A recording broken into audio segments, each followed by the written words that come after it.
mantras of our Divine Mother. Our Divine Mother says, we are not here to make our life easy and comfortable. We are here to find the divine, to become the divine, to manifest the divine. With our love and blessings, says our Divine Mother.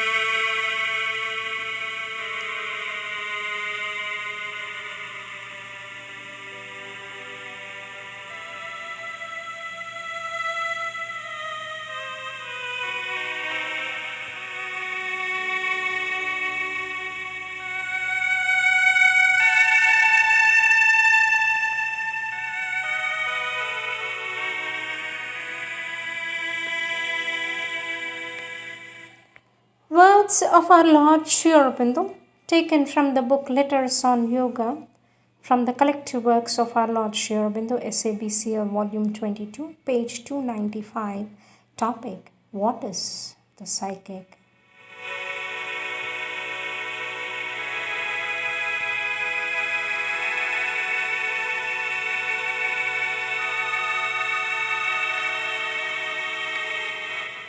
Our Lord Sri Aurobindo says,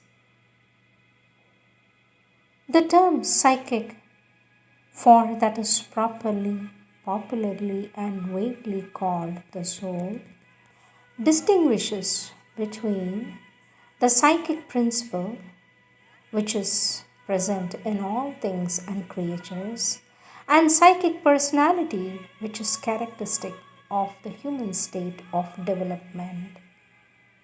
The psychic principle, also referred as psychic essence, psychic existence, soul element, soul spark, psychic entity, or the psyche, is a non-individualized portion of the divine consciousness that descends into the evolution to support the evolution of the individual out of the ignorance into the light. Our Lord says, it is the nucleus pregnant with divine possibilities that supports this lower triple manifestation of mind, life, and body. In the course of evolution, the psychic principle develops in the human being a psychic personality or soul individuality, which is called the psychic being. Whereas the psychic principle is immutable and fundamentally always the same, the psychic being is progressive. It grows from life to life using mind, vital, and body as its instruments. Our Lord Sri Aurobindo says in page 63, the psychic being at its origin is only a spark of the divine consciousness, and it is through successive lives that it builds a conscious individuality. It is a progress similar to that of a growing child. It is a thing in the making. For a long time, in most human beings, the psychic is a being in the making. It is not a fully individualized, fully conscious being and master of itself, and it needs all of its rebirths, one after another, in order to build itself and become fully conscious, says our Lord Sri Aurobindo.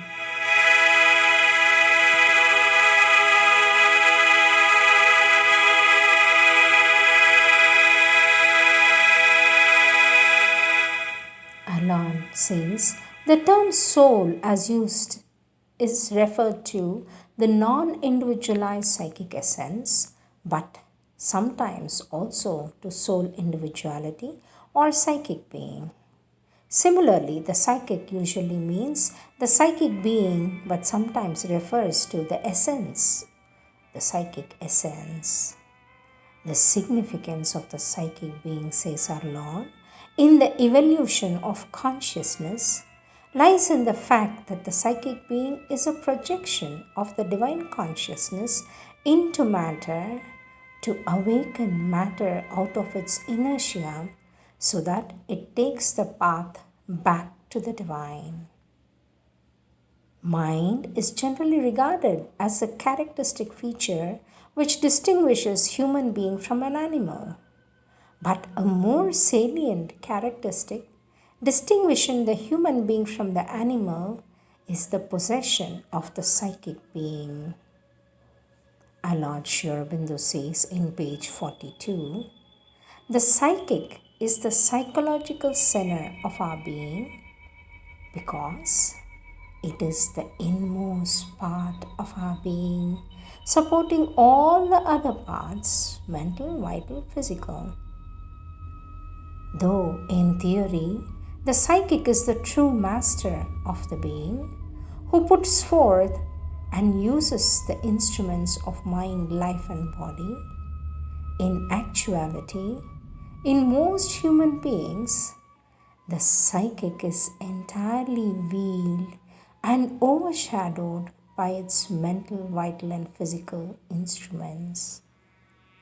Our Lord Aurobindo says, the outer consciousness of the human being lives almost all the external noises and moments in what it sees, what it does, what it says, instead of looking within into the depths of the being and listening to the inner inspirations. So, the psychic being remains behind the outer consciousness as a secret witness, a secluded king in a screened chamber, and only a constitutional ruler who allows his ministers to rule for him, delegates to him his empire, silently assents to their decisions, and only now and then puts in a word which they can at any moment override and act otherwise.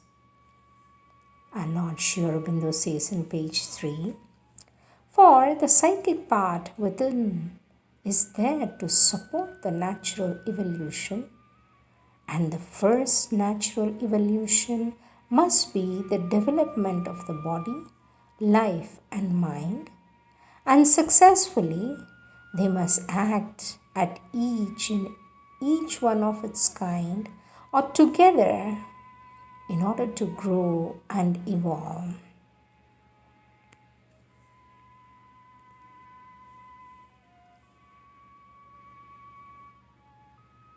Our Lord Aurobindo says in page 48, because of the fact that the psychic is veiled by and identified with its instruments, most human beings are almost totally unconscious of their psychic being. In the ordinary life, there's not one person in a million who has a conscious contact with his psychic being, even momentarily. The psychic being may work from within, but so invisibly, unconsciously, for the outer being that it is as though it did not exist. And in most cases, the immense majority, almost the totality of the cases, as it were, as if they were asleep, not at all active, in a kind of torpor.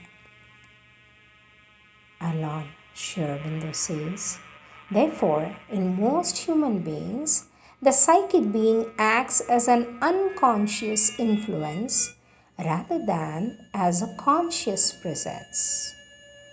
However, though covered over and dominated by mind, vital, and physical, the psychic fire is never extinguished by them, for the psychic being is the eternal self. The psychic being is the eternal self that carries the consciousness from life to life. It is the true and persistent individual, whereas our normal self, made up of the mind, is only a passing shadow of the true individual.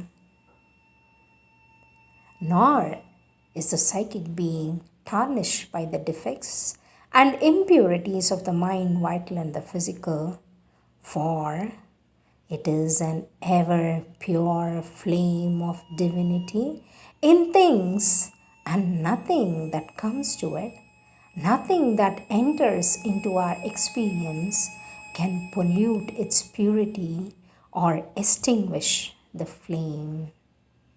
Our Lord Sri Aurobindo says, this spiritual stuff is immaculate and luminous, and because it is perfectly luminous, it is immediately, intimately, directly aware of the truth of being and truth of nature.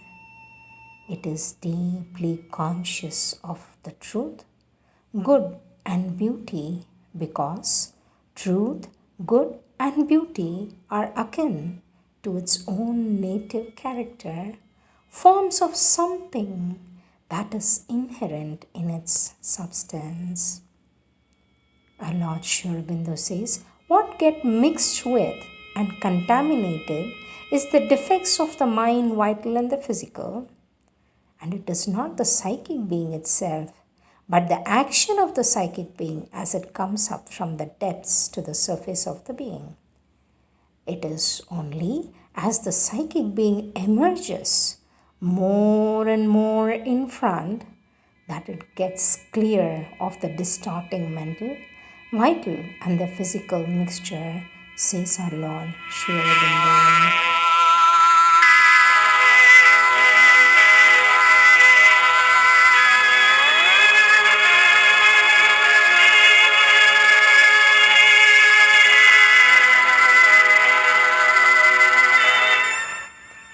Next subtopic, influence of the psychic. From page 30, our Lord Sri Aurobindo says, a certain sensitive feeling for all that is true and good, fine, pure, and noble, a response to it, a demand for it, a pressure on the mind and life to accept and formulate it in our thought, feelings, conduct, character, is the most usually recognized, the most general and characteristic, though not the sole sign of this influence of the psyche. Of the man who has not this element in him or does not respond at all to this urge, we say that he has no soul. Whenever there is a spontaneous admiration for the truth, for beauty, the noble, there is something divine expressed. You should know for certain it is the psychic being, the soul in you, with which your physical consciousness comes into contact when your heart leaps out to worship and admire what you feel to be of a divine origin. Our Lord Sri Aurobindo says, another sign of the influence of the psychic, which can be more readily recognized in human life, is the aspiration and the will for progress. For the psychic is the seat and source of all aspiration for progress. Our Lord says in page 34, fundamentally, without this kind of inner will of the psychic being, I believe human beings would be quite dismal, dull. They would have an altogether animal life. Every gleam of aspiration is always the expression of a psychic influence. Without the presence of the psychic, without the psychic influence, there would never be any sense of progress or any will for progress, says our Lord. Faith, too, indicates the influence of the psychic. Like aspiration, faith comes from the psychic being, though it may manifest itself in the mind and vital or even the physical, similarly qualifies with qualities such as goodwill, generosity, love, gratitude, and the like, which take one out of the one's egoistic self, spring up from and express the influence of the psychic. Our Lord Aurobindo says in page 31, the soul element in the psychic influence cannot be easily distinguished when it manifests in our mind, vital or physical, because when the psychic influence comes to the surface, an action of the inner being, which is the inner mind, inner vital, inner physical, mixes with and distorts or diminishes its self expression, even causes it to deviate or stumble or stains it with impurity, smallness, and error of mind, life, and body. A formation of consciousness is accordingly made, which is a mixture of the psychic influence and its intimations, jumbled with the mental ideas, opinions, desires, urges, and physical tendencies. Therefore, the mind does not recognize the deeper nature of the influence which comes from the soul. Our mind does not detect the source. It takes them for its own activities because before even they come to the surface, they are clothed in mental substance, thus ignorant of their authority. It follows or does not follow them. Our Lord Aurobindo says, from the viewpoint of integral yoga, true faith is not a mental belief but a dynamic, intuitive conviction in the soul about something for which there is no outward proof, according to its bent or at the moment. Thus, the psychic always exerts an influence on the being, and the influence is always hidden and it is not seen or felt. The psychic, says our Lord, exerts an unconscious influence on the outer circumstances of life, for it is the psychic which guides a human by organizing the outer life. Our Lord Aurobindo says, if one is very attentive, one becomes aware of it.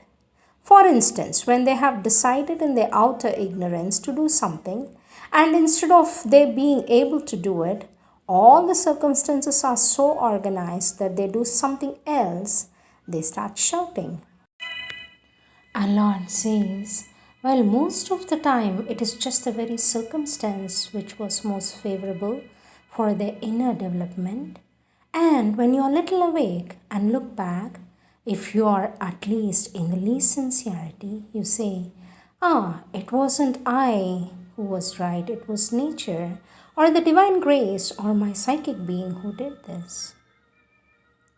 As the psychic being grows more and more, its action becomes stronger, and as a result of its influence, all events in life seem to conspire to help one advance on the path.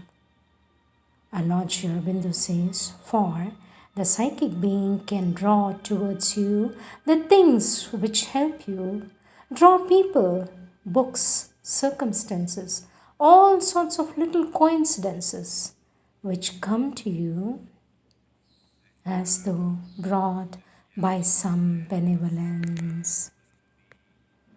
Et ici, toutes les obscurités qui peuvent encore nous empêcher de te voir et de communier constamment avec toi. Libère-nous de toute ignorance, libère-nous de nous-mêmes, afin que nous ouvrions toutes grandes les portes de ta glorieuse manifestation.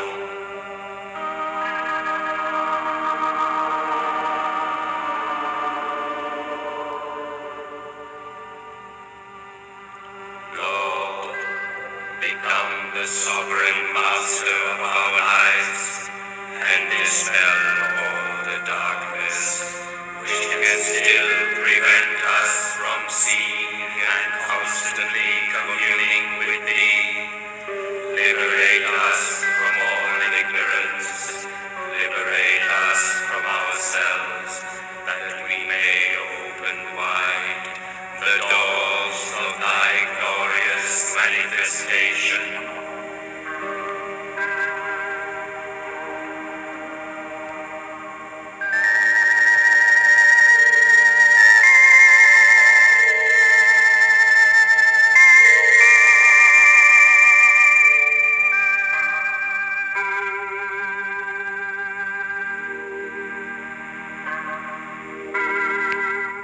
Our Divine Mother says in the collected works of the Mother, Volume 5, page 394 and 95, in Question and Answers of 1953, our Divine Mother says, psychic being gives you an indication, a help, a support to take decisions and turn you in the right direction. When the psychic being has reached a certain stage of its growth, when the psychic being has reached a certain stage of its growth, it exerts a prenatal influence. It decides, generally at the last minute of the life it has just finished upon earth, the conditions in which the next life will be passed and what will be the field of experience in the next life. At an advanced stage of its growth, the psychic has the power to influence even the formation of the body in the new life, says our Divine Mother.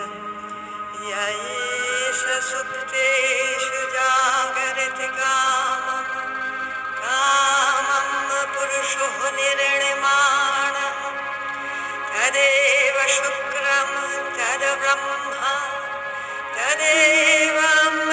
तदेवामृतममुच्यते तस्मिन् लोकाः श्रिताः सर्वे तदुनातीति कश्चन एतद् वै तत् एतद् वै तत् एतद् वै तत् दशवक्त्रा दशभुजा दशपादाञ्जनप्रभा विशालया राजमाना त्रिंशल्लोचनमालया स्फुरद्दशनद्रंष्ट्रा सा भीमरूपा विभूमिप रूपसौभाग्यकान्तीनां सा प्रतिष्ठा महर्षिया एषा सा वैष्णवी माया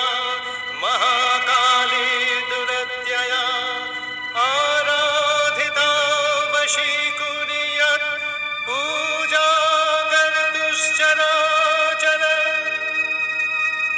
सर्वदेव शरीरेभ्यो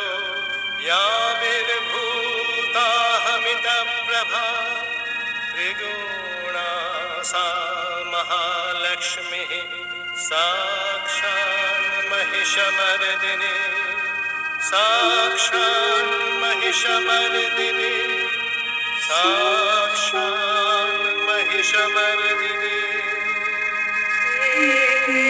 गन्धपुष्पे एकलिप्पते देवा ॐ श्री दुर्गायै नमः श्री मीरायै नमः ॐ श्री मीरायै नमः ॐ कमलोत्पलधारिण्या शक्त्या लिङ्गितविग्रहं स्मेराननं सुप्रसन्नं साधकाभीष्टदायकम्